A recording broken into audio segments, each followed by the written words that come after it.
Bom dia na graça e na paz de Jesus. Eu sou o pastor César Cavalcante. Mais uma vez, para a glória de Deus, está no ar mais um episódio do nosso podcast Mostra o Texto. E vamos juntos até o final desse programa. Antigamente com a rádio a gente tinha que parar em tal hora. Agora a gente não quer saber de nada. A gente vai até meia-noite. Só que não. Na técnica do programa está aqui o Cláudio. E eu acabei de perder meu telefone. Estou procurando aqui que eu tinha que pegar alguma informação. Não está aqui. Mas vamos lá. O telefone para você falar ao vivo com a gente aqui é o 97417-4129, 011 São Paulo, 97417-4129. E também você pode telefonar, mas agora a gente vai atender somente áudio. E hoje, pela primeira vez em todos esses anos nessa indústria vital, vai ser a primeira vez que o Dr. Tassos Licurgo participa. Muito bem acompanhado, diga-se de passagem. Vamos começar primeiro com ela, First Ladies, aqui no programa. Estou recebendo aqui a pastora Camila Licurgo, esposa do pastor Tassos Licurgo. Camila, muito bom te receber. Bem-vinda. Para mim é um prazer estar aqui hoje, né, fazer parte dessa bancada, estar aqui com vocês. Eu sempre acompanhei aqui nos bastidores, né? Uhum. E hoje estou aqui, então é uma alegria. Muito bom, muito bom. Tassos, bem-vindo aqui ao programa, muito bom te receber, aí com modelito novo, eu nunca vi o Tassos de camiseta preta, primeira vez, bem-vindo, Tassos. Obrigado, pastor César, uma alegria estar aqui mais uma vez, parabéns pelo podcast. Mostra o texto, mostra o texto, olha aí, alto nível. Rapaz, tem tanto comentário que diz, a gente já está dizendo assim, compra uma camisa pro pastor. E agora eu trago essa história. Tá aí os nossos torcedores do Centenário, como chama? Centenário Pauferrense. Eu não sei se ela né? Mas você torce pelo Centenário? Não, né? Não sou eu e o meu Orlando, meu filho, nós somos os torcedores lá. 50% da torcida está na sua casa, né? Mais ou menos isso. Essa é mais ou menos a base. Maravilha. Antes de falar sobre apologética e debates e as coisas que todo mundo gosta de perguntar para o Tassos, ô Camila, como é que é essa esposa do Tassos que experimentou nos últimos anos um crescimento absurdo nas redes sociais e gente que ama e gente que odeia, como é que é para você? No primeiro momento a gente, como família, a gente tem que estar ligado, né? Dar um apoio. Não é fácil, porque por causa desse chamado dele, né? De apologético, de levar a palavra de Deus, ele acaba que ele viaja muito, né? Então ele tá às vezes a gente está em casa e ele está em outros lugares, mas com o entendimento de que existe um chamado da parte de Deus, de que o trabalho que ele tem feito, né, alcançado outras famílias. Esse último debate que ele fez, não o último, né, mas um dos últimos, que foi com 25 ateus, isso a gente vê, não é? Famílias, adolescentes, né? E chega e diz, eu conheci o pastor Tassos e aquilo fortaleceu a minha fé. Então, quando a gente, lá em casa, a gente procura ter esse entendimento de que existe um propósito maior. E o nosso papel dentro desse propósito é dar apoio, né? Como família, como esposa, como filho. E aí a família perde um pouco no sentido de que, como vocês moram numa parte extrema do Brasil, né? Vocês estão esquina do Brasil. Na esquina do Brasil. Então, não é um hub assim legal de viagens, a mobilidade, né? A mobilidade é mais difícil, tal. Tem aí os aeroportos aqui, mas enfim, se fosse São Paulo ou Rio, com certeza é um eixo mais fácil. E aí toda semana ele está fora, né? Isso. É isso. Então, tem que ter esse entendimento. Mas eu acho que tendo esse entendimento do chamado de Deus, que é um propósito de Deus, isso daí também a gente entende que nós temos um propósito dentro daquele propósito. Legal. E sempre que ela está disponível, ela viaja comigo. Legal. Isso também. É verdade. A gente não traz aqui ao vivo, mas muitas vezes que o Tassos está aqui, a Camila vem junto. Então, sempre que ela pode, tem disponibilidade, que ela tem a função dela como psicóloga e tal, mas quando ela consegue organizar a agenda, ela viaja. E se não fosse Camila, nada aconteceria da forma que acontece. É muito importante. Quanto tempo vocês têm de casado? 23 anos. 23 anos. Vocês são sempre militando na academia, trabalhando, estudando, tal. Quais são suas formações, Camila? Você fez que formação? Você segue igual Tassos assim também, que não para de estudar? Como é que é? Eu me formei em Direito, né? Fui advogada, trabalhei um pouco como advogada, depois me concentrei mais em casa, cuidando dos meus filhos, e comecei a estudar psicologia, e agora sou psicóloga. Você gostou da psicologia? Se apaixonou na época que você começou a estudar? Por que você foi para a psicologia, que é uma área bem diferente? Antes a gente estudou, a gente foi para os Estados Unidos, né? A gente estudou a palavra, teve a questão da igreja, e na igreja, né? Apesar do aconselhamento do pastor ser um aconselhamento pastoral, mas eu senti essa necessidade de também entender um pouco da mente, né? Até para a gente ter um equilíbrio, sabe, César? Que é muito importante sobre essa questão espiritual, o que é verdadeiramente espiritual, o que é da mente, sabe? Uhum. E aí, nessa pegada, eu fiz psicologia, nem tanto buscando atender, mas mais por conhecimento mesmo. Mais para o gabinete pastoral mesmo. Isso, para ser mais uma ferramenta, né? E aí, mas aí quando eu fui estudando, fui vendo e hoje praticando, né, eu vejo o quanto isso é poderoso, a psicologia é poderosa nas mãos certas, sabe? Nas mãos certas. Vocês vocês têm um casal de filhos, né? O Orlando é o mais velho? Quantos anos eles têm? Orlando tem 22 anos e Tásia tem 17. Orlando tem 22 anos, é formado em comércio exterior e em direito e advogado. Passou no OAB. Então, vamos lá. Eu lembro que ele foi... A gente tem amizade há muitos anos, né? Então, eu lembro quando ele passou no vestibular. Ele passou no vestibular com quantos anos? Acho que ele tinha o quê? 16, 15? Não, tinha 16. 16 ia fazer com 16. E pode isso, Arnaldo? Porque ele é adolescente, né? E aí... Como é que funciona aqui no Brasil isso aí? Porque parece que não é normal, né? Não é normal. A escola tem muito pouco a oferecer hoje em dia. A escola tem abandonado a informação, o conteúdo, tem deixado de ser conteudista para querer ditar como as pessoas devem viver. Naquela situação ele já queria ir para a universidade, porque a escola estava só batendo no óbvio e tentando... Ele estava no primeiro ano do segundo grau? Não, eu acho que ele estava no segundo grau, né? Não, então, mas primeiro ano do... Era no primeiro ano. Primeiro ano, do ensino médio, né? Isso. E aí ele passou aonde? Foi, aí ele passou no vestibular, passou em Direito, aí nós... Mas aonde ele passou? Passou na universidade lá. Foi numa particular. Uma particular, uma melhor particular que tem lá, que é a UniRN. Foi. Aí... E aí vocês têm... Porque como ele não terminou ainda o estudo... Aí quando isso acontece, você pode fazer o seguinte, a pessoa passa no vestibular, você tenta matricular, a pessoa não consegue ser matriculada, você ajuiza uma ação para que o juiz determine que ele faça todas as provas. O juiz determinando que a pessoa faça todas as provas, a pessoa faz todas as provas de todo o ensino médio. Para ter a proficiência do médio. Aí se tiver notas boas, né, o juiz determina a expedição do diploma do ensino médio e, portanto, ele fica apto a se matricular em qualquer universidade. Então ele começou a universidade com 16? 16. Então já terminou Direito? Direito e Comércio Exterior e fez o OAB. Ele já tem 2 formações? 2, E aí ele passou no OAB e agora também é advogado? Advogado, E ele quantos anos? Agora ele está com 22. 22, Quer dizer, que era para ele estar entrando agora, ou era para estar no começo, no segundo ano, sei lá, alguma coisa, já terminou os 5 anos. Que legal. E a Tásia, qual que é ela é a mocinha ainda, né? Tásia é muito Tásia é uma artista, né, Tásia? Artista, muito chamada... Aliás, gente, você... É que não tem, o pessoal não vai ver, mas... Ela é uma artista de verdade mesmo. No desenho, eu nunca vi uma pessoa com aquela capacidade. Desde pequenininha, viu, César? Desde pequenininha, ela com 5 anos de idade, ela pegava um papel e ficava, e se chateava, né, Tássio? Porque ela queria desenhar realístico. Então, desde pequenininha ela a gente faz cada desenho, né? Instagram dela é Tásia Licurgo, T-A-S-Y-A Licurgo, com Y, né? T-A-S-Y-A Tásia Licurgo, L-Y-C-U-R-G-O. Ela fez um semestre de Direito, aí não gostou. Mas ela tem 17, ela também 17, entrou foi, antes. Mesma coisa. Fez um semestre de Direito, não gostou, passou para Arquitetura. Aí fez um semestre de Arquitetura agora. Legal. Com 17 anos.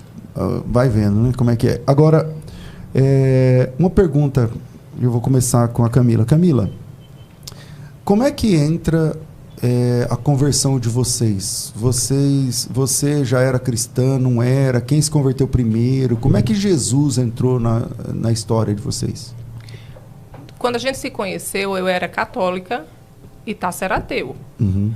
E eu era bem católica mesmo, praticante. Uhum. Né?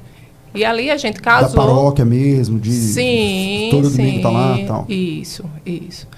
E aí de ser devota, de Maria e tudo.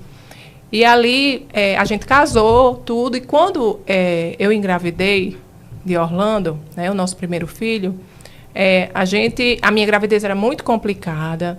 E eu fiz um exame e o exame não foi bom. Né? E naquele exame, a translucência nucal, né, deu muito alterada. Então, Estava de quanto tempo? Era logo no comecinho, acho que tinha uns 3 meses de gravidez, alguma coisa assim. E aí o médico disse que ele ia ter uma doença genética, que aquilo era indicação da doença genética. E tipo Down, assim, alguma coisa assim? Isso. Uhum. Ou qualquer outra malformação nesse sentido, genética, né? Alguma condição genética. Aí eu tinha quantos anos? Eu tinha 22 anos, né? Era uma menina.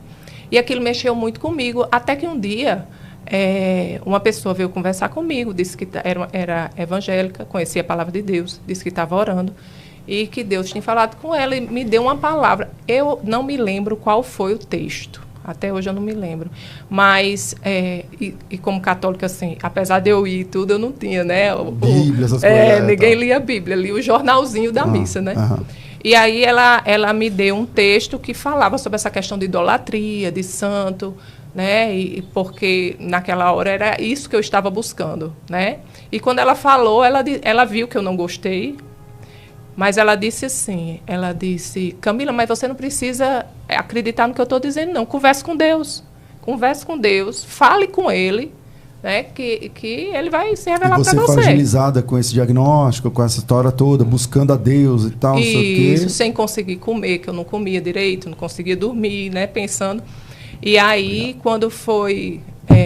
naquele dia, eu não estava conseguindo dormir, me levantei e... Eu lembro, eu fui ao banheiro e olhei assim no espelho e me lembrei, né? E estava muito abalada, chorando. E eu disse assim, Deus, se você curar o meu filho, eu vou ler a Bíblia. E vou fazer de acordo com o que tem ali. Uhum. E naquela hora, César, eu nunca tinha nem ouvido falar nisso. Mas naquela hora eu senti a paz que excede todo entendimento. Verdadeiramente eu senti. E a certeza de que meu filho estava curado. Aí, depois, eu tive que fazer uns exames, tive que tirar o líquido amniótico, né, da barriga e tudo. Mas eu fui numa tranquilidade. Eu voltei a comer, voltei a dormir, tranquila. Fez tipo um voto ali e seguiu tranquila. E segui tranquila, e recebi mesmo. E Tasso só observando, né? E ateu ainda? Ateu, só observando. E ali, para diminuir a história, né? Eu fiz o exame e deu tudo certo, um mapeamento genético, recebi o mapeamento genético e Orlando está aí, né?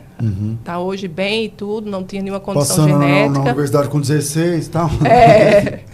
E aí, assim, depois disso, tinha uma igreja batista perto da casa da gente. A gente morava naquela época no sertão do Ceará, no Crato.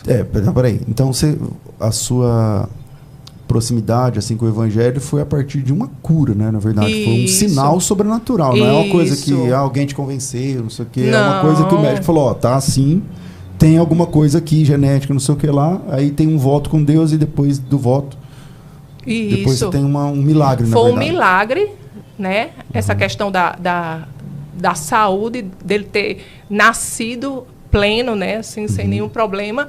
E também, para mim, foi muito sobrenatural essa questão da paz, sabe? César. E hoje eu vejo, naquela época eu era muito nova, mas hoje, até pela minha formação, tudo de psicóloga, eu vejo o quanto isso é difícil, sabe? Experimentar essa paz. Uma paz, assim, que é sobrenatural, porque nem base bíblica eu tinha para aquela paz. Que excede todo entendimento. Né? Isso mesmo, verdadeiramente, é a paz que excede todo entendimento. Então, na realidade, foram 2 milagres ali, entende? Aí, depois disso, tinha uma igreja batista perto da minha casa, aí uma pessoa me chamou, me convidou para ir. Quando eu cheguei, ela me apresentou os pastores, tudo. E eles me chamaram, eu lembro que eles me chamaram para um estudo bíblico. Aí eu fui, Tassos não ia. Eles passaram lá em casa, me pegaram, eu estava grávida, tudo, eu fui com eles. E ali eles disseram, quando terminou, o pastor disse, Camila, e aí? E aí, o que é que você achou? Vem ou não vem? Aí, o que é que você achou? Você vai continuar vindo e tal? É a sua primeira experiência assim, com um grupo evangélico? Assim, isso, a primeira. Só tinha com a Igreja Católica. A primeira. E aí, é tão interessante, porque quando eu me converti, que eu fui ligar para minha mãe para dizer que eu tinha me convertido, a primeira pergunta dela foi o seguinte, minha filha, e você vai poder usar batom? Para você ver que a gente não fazia parte. E não fazia parte da nossa realidade. Que se abria. Então, ali, quando eu comecei a ir para essa reunião com os o pastor pastores... perguntou o que você falou.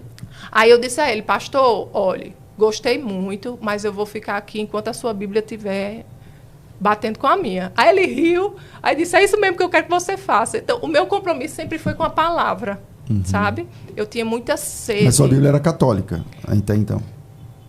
Eu tinha a Bíblia católica, e depois eu recebi, né, de presente deles, e aí eu fui examinar, né, para ver se... Mas o meu compromisso sempre foi com a palavra. E Tassos, né, nessa questão toda, ele estava de longe observando, né? E o pessoal da igreja também, os pastores, eu estava grávida, né, de Orlando, a gravidez muito complicada. A mulher do pastor era médica, então eles me acolheram nisso daí e acabaram também acolhendo Tassos. E com muita sabedoria, eles estavam sempre presentes, né? Conversavam, pastor César, eles conversavam sobre tudo, não ficavam, né? Mas o Tassos, você baixava a guarda ou não? Você era meio... Como que nesse momento aí da vida, como é que você estava? Você está lá ateu, e aí? Meu ateísmo de índole intelectual, não moral, isso é muito importante distinguir. Não tinha raiva de crente. Eu só achava que aquela visão de mundo deles não era verdadeira. Agora, veja a importância da integridade, porque os pastores eram pessoas íntegras. Sim. Então, o poder da administração de uma vida íntegra. Então, os pastores que nos abordaram lá, o pastor Samuel e a pastora Marinila, que faleceu, eram pessoas extremamente íntegras. E isso daí dá um impacto muito grande e você passa a conviver com pessoas, porque são pessoas que... Porque não era só o que eles falavam, era o que a gente via na vida deles. Você começou a ver Jesus na vida deles, né? Isso mesmo, poder da integridade. Eles viviam o que pregavam. E quanto tempo foi essa ainda ateu? Aí eu, sendo ateu, comecei cada vez mais a conviver, ir mais. Aí tem aquelas coisas de comunhão de crente, né? Tinha codorna, tinha não sei o quê. Mas a Camila vem primeiro, então, né? Como é que foi para você processar minha mulher crente agora? Não, eu não tinha problema. Ela já era católica, né? Por mim, podia ser o que fosse, entendeu? Ela cria já, né? E ele até reconhecia, né, Tassos? Você até falava que quem cria vivia melhor e tal, mas ele dizia, mas eu não tenho... Eu acho que não tem fundamento básico de verdade para essa visão de mundo cristã e eu me mantinha no ateísmo. Você é tipo o Sérgio Sacani na época, porque o Sérgio Sacani ele fala assim, não, eu não quero transformar ninguém em ateu.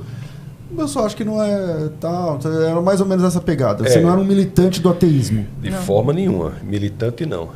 Apenas achava que aquela não era a visão de mundo, embora eu estudasse ateísmo. Eu fiz minha formação acadêmica em ceticismo, lógica. Nesse momento, você já era professor? Já era professor. Na universidade? Na universidade. Nós estávamos no Ceará porque eu era pró-reitor de planejamento da universidade lá, bem novo. Nós passamos 2 anos e meio lá, não foi mais ou menos? Foi. Você sendo pró-reitor?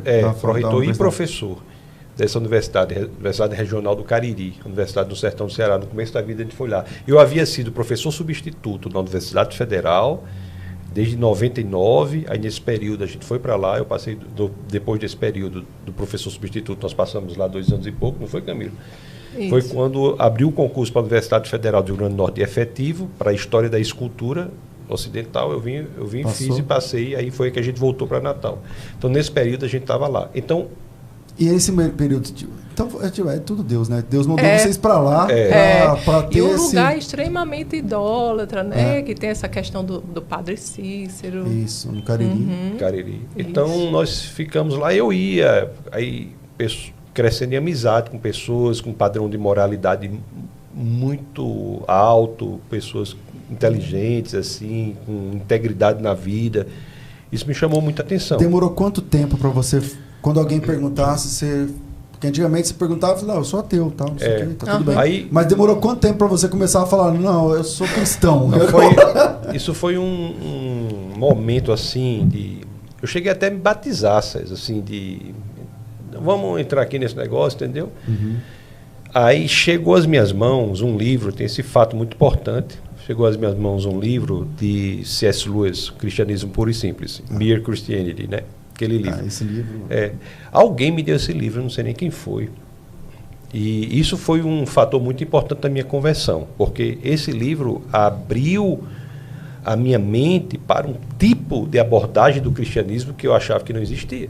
Inclusive, como C.S. Lewis, ele era ex-ateu, então ele traz toda uma bagagem acadêmica, uma abordagem filosófica diferente. Então, o que me chamou a atenção ali, ele não fugia das questões difíceis no livro, ele as enfrentava, o argumento era delicado, sofisticado, elegante. A questão do sofrimento ele trata ali, né?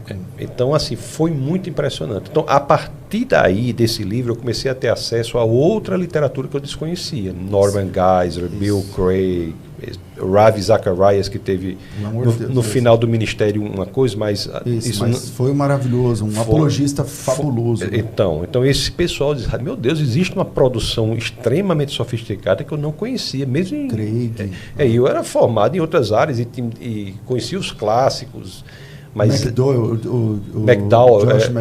Josh pelo amor de Deus, é um material muito profundo, né, e sofisticado. Então isso foi meio que me convencendo da viabilidade intelectual do cristianismo, o que não é conversão. Exato. E aí pronto, isso é verdade. Saber que o cristianismo é um fato, saber que o cristianismo é viável, isso também não é conversão, né? Então, não é conversão. O papel da apologética, a rigor, não é converter ninguém. É limpar os obstáculos intelectuais que separam o homem do evangelho. É um papel de lixeiro, de gari. É assim que fala, gari? É um papel de gari. Você limpar o lixo que separa o homem do evangelho. E a partir daí o homem fica exposto ao evangelho. E ele consegue enxergar com clareza. Então, isso que aconteceu. Esses livros fizeram esse papel aí? Esse papel. Inclusive. Eu fui ministrado por livros. Outro fator importante para nós veementizarmos aqui é a importância do livro, porque o livro chega às vezes lugares que de outra forma outro meio não chegaria. E é o jeito mais fácil, mais barato, mais rápido, mais seguro de você conversar com as mentes mais brilhantes da história, né? De você, por exemplo, você começa a ler, no terceiro livro que você está do autor, você já começa a ver como o autor vê, você já começa a pegar o jeito dele. Se alguém citar, fala, isso aí é tal fulano, porque o jeito que ele faz é assim. Então, e pessoas que já haviam morrido estavam ministrando. É isso aí.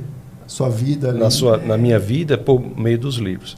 Aí ela engravida nossa segunda filha, né, que foi Lissa. E com 9 dias, Lissa faleceu. Ela nasceu, 9 dias, o quarto todo arrumado. E qual foi a explicação? Olha, a gravidez era muito era um pouco problemática. Eu tive muito excesso de líquido na gravidez. E aí, daquelas que tem que ficar deitado o tempo todo, não? No final eu tive que ficar de repouso. E aí, quando eu estava com 37 semanas, eu tive que fazer a cesárea de urgência, porque eu estava com risco de ruptura uterina. Caramba. Mas a bebê estava bem. Mas ela estava bem, a placenta estava madura, porque como a gravidez foi muito problemática, a médica já estava esperando que talvez ela fosse nascer prematura. E de quantas semanas? 37, nem é tão prematura assim. Já faz parte de nascer normal, né? Isso. Mas e aí, ela nasceu normal Teve esse problema, tá, mas ela nasceu. Ela nasceu, eu que estava correndo risco de vida. Ela estava tranquila, disse, olha, não se preocupe, ela está madurinha, está tudo, né, pulmão dela e tal. E aí, só que aí, quando ela nasceu cansadinha, aí foi para UTI. Tamanho normal, tal. Tamanho normal. Ela era enorme, né? Ela era enorme. E aí, uma coisa levou a outra, foram aparecendo várias condições, ela se recuperava, outra se recuperava. Mas ela não saiu do hospital? Não. A mãe dela, a mãe e o pai são médicos. A mãe faleceu já, mas eram médicos. Então, no hospital da família dela, a médica da família dela, estou dizendo assim, o maior cuidado que poderia ter. Imagina. Os pais médicos, né? Isso. Aí quando a mãe dela chegou lá... Quando ela faleceu, porque era uma condição, aparecia uma coisa e ela melhorava, ficava bem daquilo, aí aparecia outra. Aí pediram para fazer necrópsia, para saber, né? A gente fez a necrópsia e não foi conclusiva. O pai dela, inclusive, acompanhou, não foi? Foi. Teu pai... Meu pai e um primo meu que é pediatra também, que tudo acompanhou. Médico, tal. Aí nesse caso, por exemplo, você teve alta, porque 9 dias você teve alta. Aí você foi embora e ficava ali no hospital o tempo todo. Parece que a hora... 9 dias, mas parece que... Não, é horrível. Você chegar em casa, você sai de casa com a expectativa de que você vai voltar com o bebê no braço. E você volta sem o bebê e vê o quarto. Isso é horrível. Tem que ir pra lá, todo mundo ir correndo e não sei o quê. E quando chegou a notícia, como é que vocês estavam? Vocês estavam no hospital já? Como é que é? Quando falava, não deu mesmo. Eu tinha ido pro hospital porque eu ficava tirando o leite e levando, né? A gente tinha ido pro hospital umas 8 horas da noite, mais ou menos. E aí tinha voltado para casa, quando deu umas 11 e pouco, aí ligaram do hospital pedindo pra gente ir, né? E ali...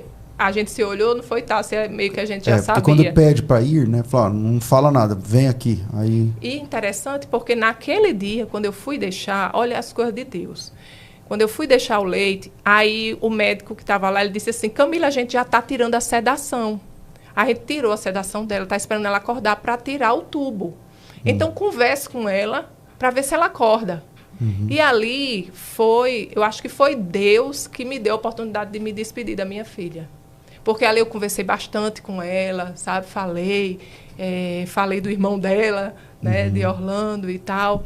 E voltei para casa. Mas você vê que a expectativa era que eu ia voltar, que no outro dia ela ia estar acordada. Ela ia estar acordada, Mas aí eles ligaram. Aí chegou lá, já ia falar, não deu e tal. E, cara, nós estamos falando de que ano que ela nasceu? 2005. E como é que foi? Porque você está começando a caminhar com Jesus, né, naquele começo. Então, tem tudo para ou dar muito certo ou dar muito errado a sua caminhada com Jesus. Como é que foi esse processo, Tasso? Para mim foi assim. Foi um momento muito difícil em que eu senti sobre os ombros o peso da existência. E, a partir daí, eu tive que, de fato, me posicionar. É um elemento de posicionamento. Você já se declarava cristão na época, então? Rapaz, não era cristão, era ateu, mas eu não... Era convencido. Estava naquele caminho ali. Mas eu não acredito, lá dentro você não era cristão. Então, naquele momento, foi quando eu tive de me decidir efetivamente. Eu disse assim, olha, a vida é isso, a vida é pesada, a vida é dura, a vida não faz sentido sem Deus. Não há a menor possibilidade de você entender o processo da existência sem Deus. Tirando Deus da equação. Então eu tenho que me posicionar. Ou eu vou ser ateu mesmo, e seja lá o que for, ou eu vou me posicionar e vou dizer, como Paulo disse no Carta aos Filipenses, capítulo 1, verso 21, viver é Cristo, morrer é lucro. Eu vou entender que o que aconteceu dentro da perspectiva da eternidade não é relevante, que nós vamos viver a eternidade ao lado da nossa filha, entender que há um processo maior do que essa cotidianidade, esse passar dos dias pode mostrar. Há um processo maior, mais profundo, tudo tem que ser colocado na perspectiva da eternidade. Então foi diante daquele momento em que o peso da existência cai sobre meus ombros que eu de fato me converto, o elemento volitivo. É o que Kierkegaard diz no 3º estágio de evolução. Você pula no despenhadeiro sabendo que há uma mão que o segurará. Então foi na Mas você tem que dar o salto. Se você não der o salto, você não se converteu. O Kierkegaard diz, a conversão é depois do salto, você vai. Isso mesmo. É um elemento volitivo da vontade, do desejo, da convicção. Então você veja que não é irracional. É sustentado pela razão, mas é mais do que racional. O fato de ser além da razão não quer dizer que é irracional. E quer dizer que é contrário à razão. Então foi na morte da minha filha que de fato eu me converti. Aí, meu amigo, aí pode acontecer o que for. Não tem medo mais da morte, não tenho medo de nada. É a genuína conversão. E aí você no day after dessa perda gigante aí você se fala, não, então beleza, então é isso aqui a vida, então agora eu vou me dedicar para Deus. Isso, você sabe aquela história da conversão que até o C.S. Lewis fala de uma forma muito mais elaborada do que eu poderia fazer. Ele diz, né? Você sabe que o sol existe, não é nem tanto porque você olha para o sol, mas é porque graças a ele você vê todas as demais coisas. Então, assim, a gente está vendo aqui a mesa, está vendo tudo, o sol está aí. Então, quando você se converte genuinamente, tudo mais lhe parece diferente. Porque agora você... Parece que tem outro olhar agora para a vida, né? Você olha o casamento, a perda, o dinheiro, o ganho, a lucro, a tentação, a perseguição, tudo você ganha outras cores, né? Isso. E de fato a conversão genuína, tentando fugir da religiosidade, a busca profunda pela verdade. Jesus é a verdade, o mundo só faz sentido com Cristo, é o cristianismo que dá sentido às áreas mais importantes da existência, a origem, o destino, a moralidade, o propósito. Então vocês têm basicamente, sei lá, 20 anos seguindo a Jesus. 20 e poucos anos. Aí, 20 anos seguindo a Jesus. Genuinamente, né? E a partir daí, naturalmente, as coisas começaram a acontecer. Nunca foi nada planejado. É lógico que minha mãe, de nós, quem se converteu primeiro foi minha mãe, por uma outra experiência muito importante que ela teve. Ela orava, né, por a gente, tem esse aspecto também de oração de mãe. Ela, quanto tempo antes ela se converteu? Não sei. Mas foi antes. Foi antes, tal. Então, assim, minha mãe ficou muito feliz, né? Todo mundo ficou feliz, assim. De fato, as coisas foram acontecendo. Você já tinha perdido seu pai? Não, meu pai é vivo. Seu pai é vivo ainda? É. Que bom. Por que eu achava que não era? Não sei. Que bom. Mas seu pai era crente? Papai não era crente. Papai se converte muito tempo depois, né? Uma conversão... Que legal. E vocês... E quando que entra ministério? Porque, por exemplo, se toda essa experiência em 2005, eu não lembro que ano foi que eu conheci vocês, mas não é longe disso muito, não. Então, o Tassos... sem barba, novo, cabelo preto e tal. Muita veemência, né? Ainda é uma característica sua, é muito legal ver isso em você. E quando que você começa a trabalhar, Tassos, no campo da apologética? Quando você descobre a apologética? Como Nunca, é que é isso? Nada foi planejado, nada. Eu fui pro seu programa lá, eu liguei para você, não sei o quê, não. Não mesmo. Foi nada planejado. Como foi? Foi o Elias Soares. Você foi lá na livraria do Elias. Foi na livraria do Elias. Aí o Elias te conheceu, o Elias falou assim, você tem que conhecer esse cara, ele não é daqui não. Ele é lá do Nordeste, não sei o quê. Foi assim que a gente se conheceu, não foi? O Elias falou, ele é doutor, você tem que conhecer ele, porque ele fala sobre ateísmo, ele fala sobre o que lá foi, e tal. Não bate papo lá com o Elias. Aí, foi assim, aí uma vez na universidade, esse foi um fato importante, a gente participou, eu acho que ainda tem o áudio desse nosso... primeiro bate-papo lá. Isso, tem no YouTube. No YouTube, o áudio. Porque a Camila gravou, fez fotos. Na verdade, a Camila fez fotos do programa. Porque eu tinha um programa na rádio, na Rede do Bem, e era em Campinas. Mas eu fazia do meu estúdio, para não precisar ir lá em Campinas. Isso. Então, como era um estúdio só de rádio, então era horrível o estúdio. Mas não tinha pro YouTube, né? Não. Aí você foi lá no programa para falar, enfim, entrou perguntas ao vivo de ateus. Foi, e tal. Problema do mal, já começou forte, né? Foi muito legal aquele programa. Então, e quando você começa, então, essa vida? Nada planejado, César. Não tem nada, as coisas foram acontecendo. Aí teve isso, aí na universidade teve um professor lá, um doutor em filosofia medieval. Cara, ele chegou para mim, ele tinha um programa lá chamado Café Filosófico na TV universitária. Coloca aí, Varão, vê se você acha Café Filosófico Tassos Licurgo. Aí você vai achar isso aí que a gente está falando. Lá no meu canal do YouTube tem. Aí Café Filosófico. Café Filosófico, Ele é ateu, né? Eu creio que sim, ateu e tal. E muito culto, preparado, vários pós-doutorados. Aí ele chamou... Muito educado. A pessoa boa. Aí ele disse, Tassos, tem um programa de TV aqui, e me convidou para fazer parte lá. E aí ele perguntou, qual é o tema? Aí eu digo, vamos debater, Deus existe? Aí vamos. Só que eu acho que nem ele, nem ninguém na universidade esperava que eu fosse debater dizendo que ele existia. Cara, e esse programa, eu te conheci por conta do pastor Elias, depois a gente ficou muito próximo, né? Mas você já tinha feito aquele programa quando a gente se conheceu, foi perto ali. Como é que foi essa repercussão? Porque na época você não tinha rede social e tal. Como é que foi isso aí para você? Aí foi uma repercussão muito grande. Foi uma repercussão no sentido de que não havia movimento apologético dessa área específica de defesa da ciência, da relação de ciência e fé, filosofia, uma apologética assim, nas universidades, eu não conhecia. Não havia nada feito nas universidades desse sentido. Aí, rapaz... Mostra aí, tem. Vamos ver se ele consegue mostrar. Vamos ver se ele consegue mostrar. Solta aí, vamos ver. Olha aí. Aumenta. Não dá nem pra ver a diferença, né? Olha lá. Solta o som aqui dentro, vamos ver.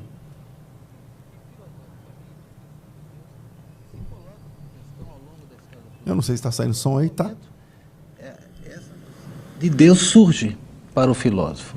Eu não acredito, a gente pode entender que a filosofia não nasce com essa questão, esse questionamento, mas isso vai entrando, de algum modo se incorpora na tradição metafísica ocidental, no pensamento filosófico, até que num certo momento isso perde o sentido e a gente ouve com Nietzsche a morte de Deus. Então, hoje, no começo do século XXI, retomarmos essa questão como algo próprio da filosofia, deve ter os seus argumentos aí, não é isso? Essa questão da origem que você tenta... Olha, o que me parece é que há uma tentativa ideológica de colocação da questão, tentativa da universidade e de ambientes intelectualmente favorecidos, de colocar a questão no âmbito relativista, com argumentos que não se sustentam ao que eles mesmos afirmam. Por exemplo, se você pegar um argumento de Hume, David Hume, por exemplo, que ele vai dizer o quê? Vai dizer que a verdade ou ela surge de afirmações autoevidentes, ou ela surge de observações que são empiricamente verificadas. Mas isso mesmo que é expresso dessa forma não é nenhuma das duas coisas. Se você vai para... O que Hume diz não se sustenta ao critério que ele mesmo propõe.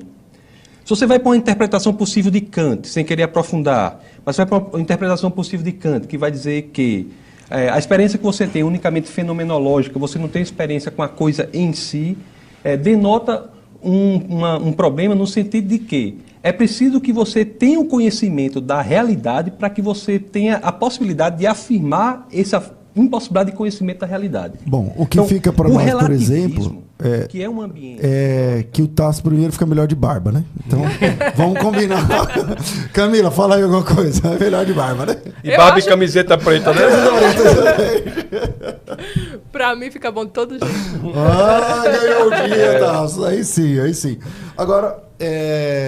Aí, pastor César... Quem você tinha ali naquele momento de referência na apologética? Essa turma aí, que eu havia lido, né?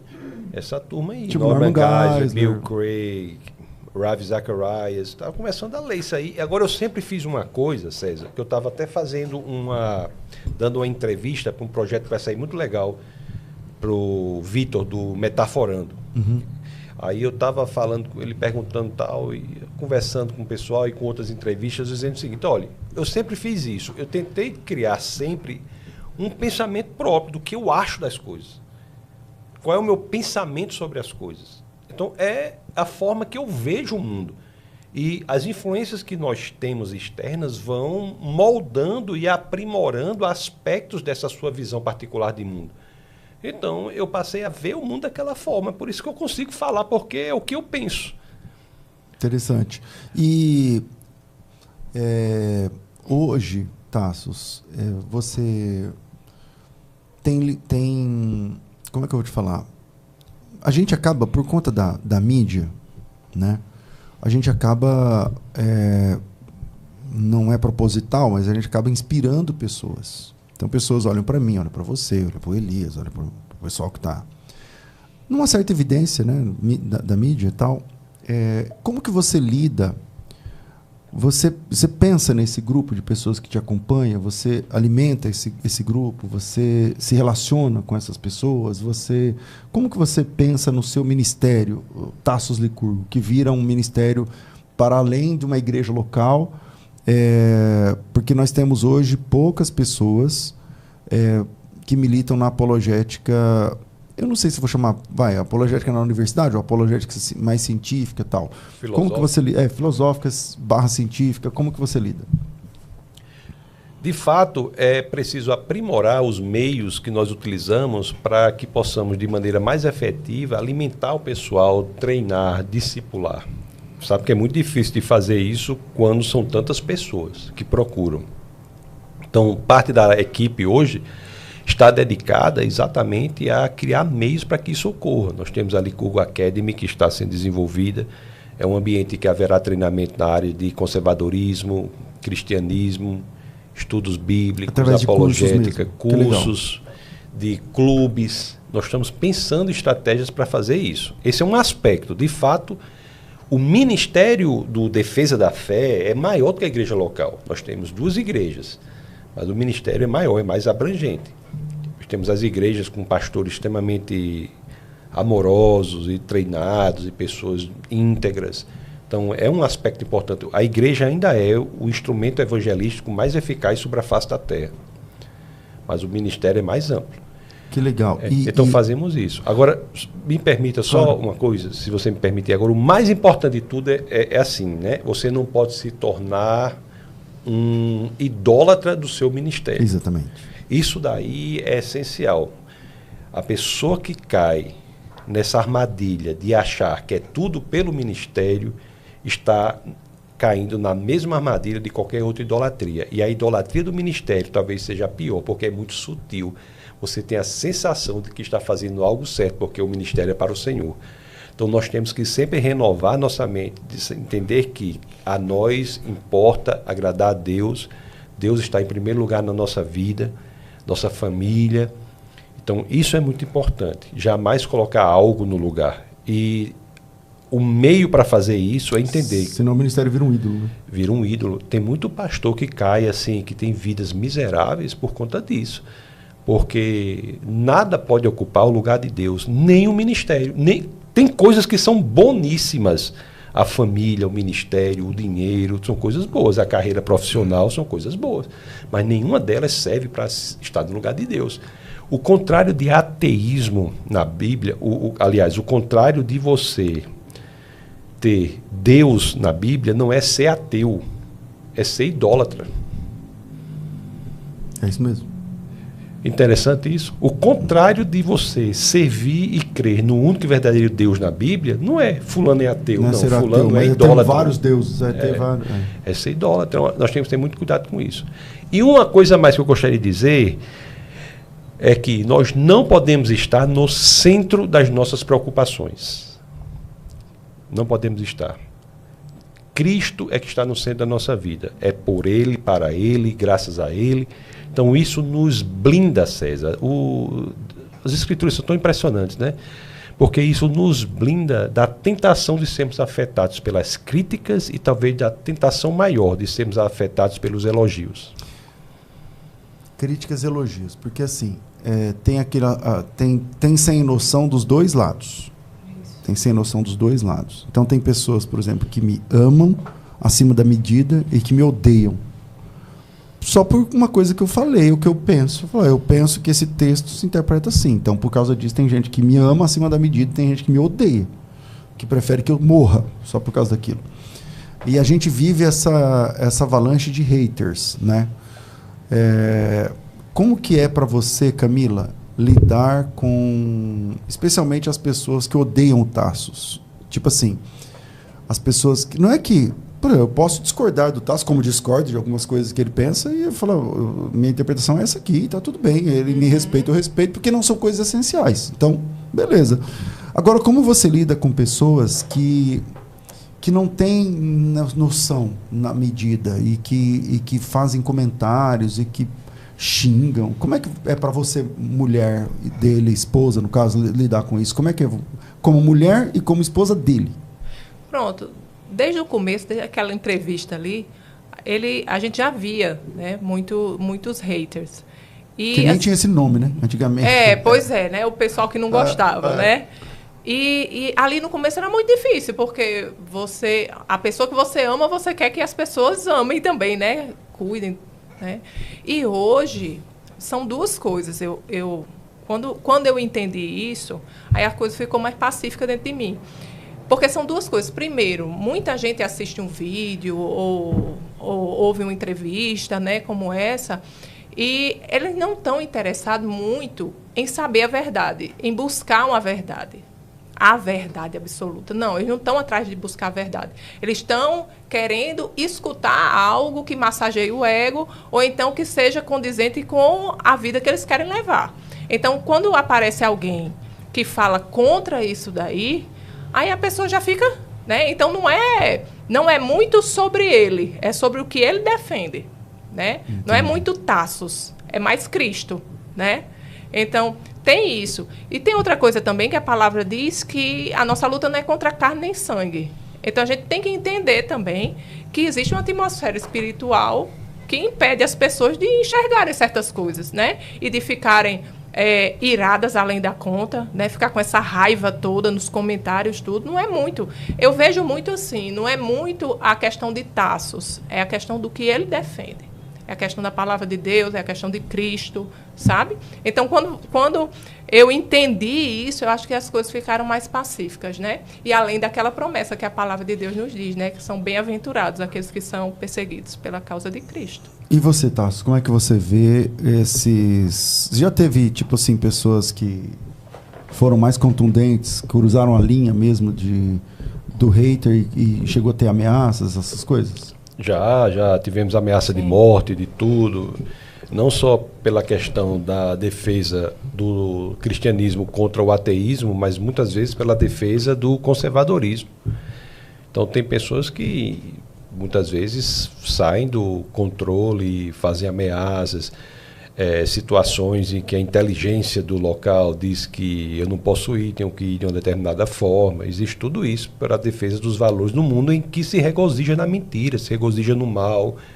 Já teve convites que ele teve que desmarcar porque as pessoas não podiam. Não tinha segurança. Não, por orientação mesmo do pessoal. Do pessoal da organização. Isso, ou então da inteligência, da polícia, tal, lugares que são mais controlados. Uhum. Isso tudo acontece, mas a gente tem que entender que é o normal. Nós não podemos ser amados por esse mundo. Nós proclamamos o que o mundo detesta. Nós falamos a verdade quando o mundo não apenas, César, tolera a mentira. O mundo hoje celebra e premia a mentira. É normal isso. Nós temos que engrossar o couro, temos que saber que somos chamados mesmo para confrontar o mundo, nadar na contramão contra a correnteza. Isso é o que acontece. Agora, por outro lado, são inúmeras as pessoas que mandam mensagens, que se encontram conosco, que foram fortemente impactadas pela mensagem, vidas transformadas, gente que fazia não sei quanto tempo fora, se voltou para o Senhor. E também isso também tem que ter cuidado. A gente não pode se envaidecer com isso. Então, não pode. Tem que entender que a nós importa agradar o Senhor. E entender que tudo que nós fazemos aqui tem um impacto que ecoa pela eternidade. Então, nem os elogios, nem as perseguições podem entrar no coração. É isso aí. Isso. Lembrando que é por Cristo. Na descrição do vídeo. Tassos, o que vem pela frente aí? Camila, o que vem pela frente? Você falou aí, falou um pouco sobre... uma plataforma sua, para quem quer acompanhar, quem quer... Acho que como eu também, a maioria dos conteúdos que você gera é de graça e uma pequena parte eu reservo aqui para quem quer fazer um estudo com continuidade mesmo, tal, com profundidade, através da FTB, é o que eu faço. E como que você vai fazer? Como é que a pessoa vai achar isso? Para que mais e mais pessoas sejam atingidas e haja uma organização na exposição do conteúdo, no treinamento, tem que ter equipes que trabalhem juntamente. E essas pessoas todas têm de sobreviver. Então, são um trabalho mesmo, por isso que nós temos, de fato, que criar um conteúdo pago específico para que isso seja feito. E na licurgoacademy.com é o lugar que nós estamos fazendo esse trabalho, desenvolvendo. Já está lá, já está funcionando, licurgoacademy.com. Você entra lá, já pode fazer parte. Vê se dá para colocar aí Licurgo, mas é com L-I-Y. Licurgoacademy.com. Que legal, já está aí pro lado de dentro. Tá aí. Likurgoacademy.com já está funcionando. Essa foto é verdadeira ou é inteligência artificial externa aí? Rapaz, eu acho que o terno é mais ou menos preto, né? Então tá dentro da paleta. Essa questão das cores aí, da camiseta preta, porque facilita, cara. O meu guarda-roupa é igual dos personagens do Maurício de Souza, é tudo a mesma roupa. É a mesma roupa o tempo todo. Você chega lá, você só pegar e sair. Então a pessoa entra aí nessa plataforma e tem os cursos. Vou até convidar o pastor César para fazer parte de alguns projetos em parceria, tá? É uma alegria. Vamos fazer muitas coisas. Então nós estamos desenvolvendo. Vai ser uma alegria. Esse aí legal, é um dos nossos projetos. Tem outros tantos projetos, mais livros para saírem. Eu fico muito feliz, até porque eu fico no pé desse cara para ele fazer tudo isso. O pastor César é o grande incentivador mesmo, porque faz tantos anos que ele fala, nunca fez nada, né? Agora vai, se Deus quiser. Então, Tasso, obrigado, cara. Camila, prazer. Que legal também ouvir esse testemunho, esse depoimento. Fala aí, você está com a palavra. Não, eu que quero agradecer, né, por essa oportunidade. Como eu disse, assim, uma alegria estar aqui. Você é um amigo querido, né? E estar aqui com você queridos. Também é muito bom. Muito obrigada. Maravilha. Rede social, você é ativa na rede social? Como é que é? Pronto, agora o pessoal está no meu pé. Agora eu vou pegar no meu pé agora. Para começar com esse movimento nas redes sociais. É Camila Licurgo, né, no Instagram. Camila Licurgo no Instagram. Legal. Fale um pouco do projeto Flores no Deserto. Eu tenho um Ministério de Mulheres interdenominacional, chama Flores no Deserto, que tem vários capítulos, reuniões pequenas nas casas, em vários lugares do Brasil. A gente tem em Natal, né? Temos em Minas, em algumas cidades de Minas, temos em João Pessoa, em Brasília. São os capítulos que a gente chama, as mulheres se reúnem nas casas, na casa de alguém, tem a líder.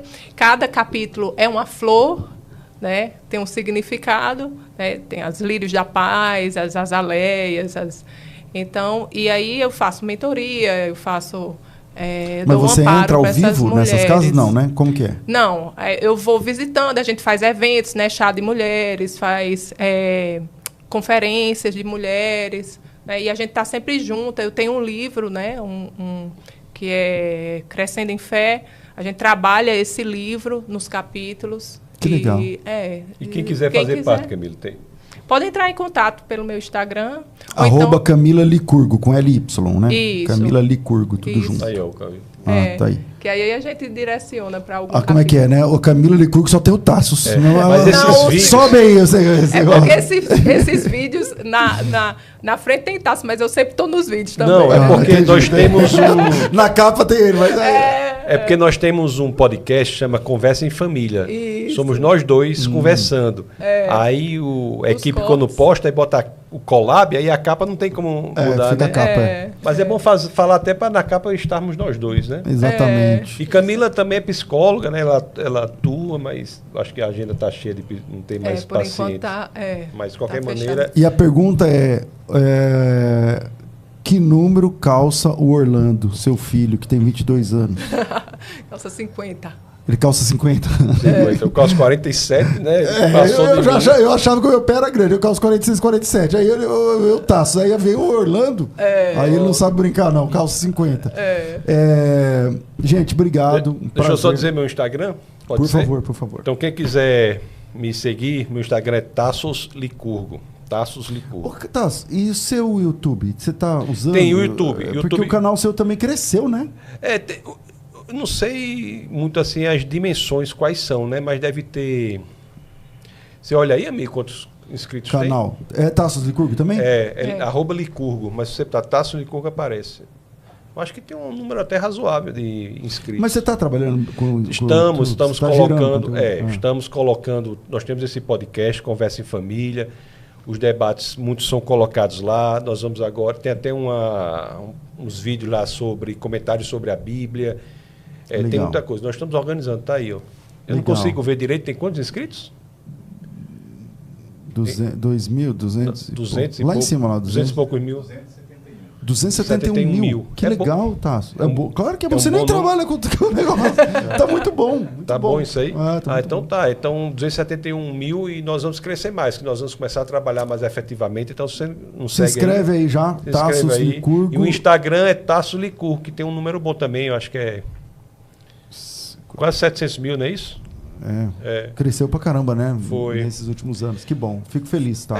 Assim, que Deus faz para atingir mais pessoas. O meio digital hoje é o caminho que você consegue atingir muita gente para o que é certo, justo, verdadeiro, contra o mundo aí. Mas vamos para frente. Maravilha. Obrigado, viu, pastor Deus César? abençoe, Tasso. Deus abençoe, Camila. Prazer, foi uma delícia a gente conversar e falar, saber um pouquinho mais, né, dessa história com Cristo na vida de vocês.